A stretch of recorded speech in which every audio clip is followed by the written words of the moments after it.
once lined with lovely European-style houses that brought to mind the fashionable elegance of London's Mayfair. No wonder the Esplanade was a popular place for European settlers to see and to be seen. Back in the old colonial days, they would emerge from their houses to stroll along the Esplanade every afternoon.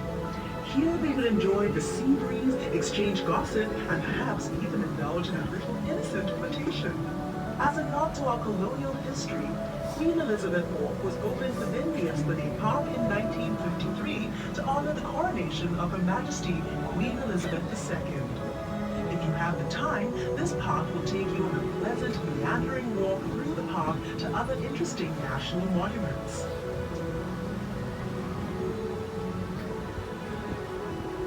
The bridge straight ahead of us is Anderson Bridge, named after Sir John Anderson, yet another governor of the Straits Settlements.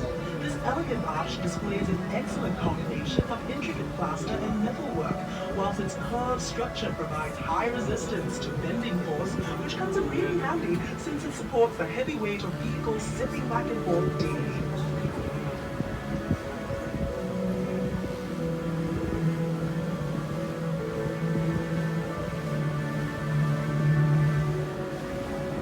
As a gorgeous contrast to the skyscrapers that now mark the Singapore skyline, just look to the right and you will see sitting grandly before us three beautifully preserved buildings that commemorate Queen Victoria, the Empress of India.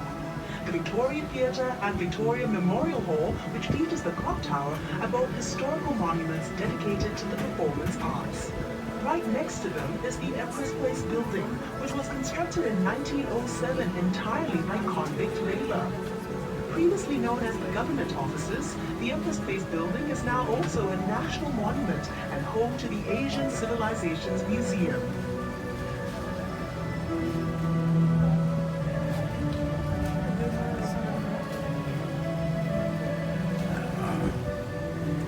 The Asian Civilizations Museum is a treasure trove of history and culture that will introduce you to the world of Asian traditions.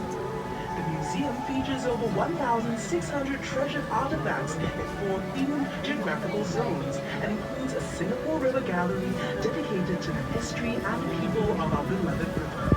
Be sure to check it out for an even more intimate picture of the things you've seen and learned on this river cruise.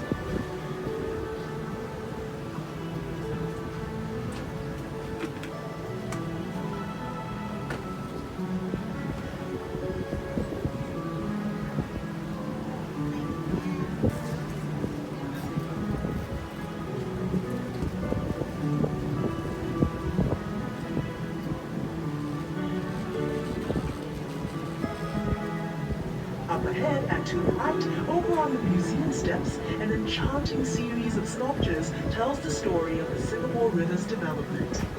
Meet our nation's pioneers, coolies, merchants, traders, and financiers, all immortalized in beautifully cast bronze. There are many other surprising sculptures that dot the Singapore River promenade, and if you decide to take an exploratory walk, we promise you won't be disappointed.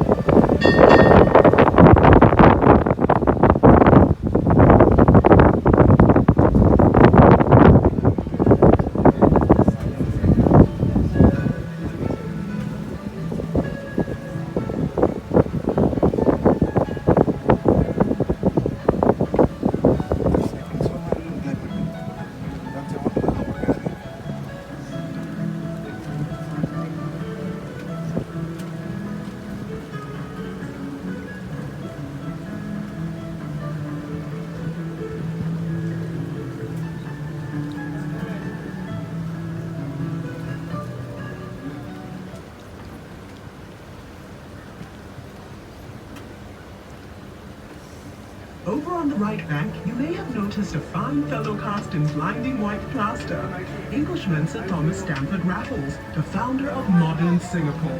The statue marks the spot where Sir Raffles is thought to have first landed in Singapore in 1819. Back then, Singapore was only a sleepy little fishing village, but Raffles saw enormous potential due to her location along the main shipping route between India and China. After signing an agreement with Singapore's then ruler, Sultan Hussein of Johor, Singapore, Raffles set about establishing a trading post and free port on the island for England's East India Company. He developed a town plan, drawing up residential, administrative, and commercial districts along the riverbanks of this budding island city. The large building we're passing on the right was Singapore's first courthouse, after which it became Parliament House until 1999, when the new Parliament House was developed just next to it. What is that strange disc hovering over Parliament House? Is it a bird? Is it a plane? Is it a UFO? Don't worry, what looked like something out of a sci-fi movie is actually part of the Supreme Court of Singapore. Now this is Elgin Bridge, named after the then Governor General of India, Lord Elgin. Fittingly, the bridge served as a link between the Indian merchants on the north side of the river and the Chinese community on the south side in the days of our colonial past. We're now approaching Coleman Bridge, named after its Irish architect, George Drumgold Coleman, for his invaluable contributions to Singapore's development. Appointed the first superintendent of public works in Singapore,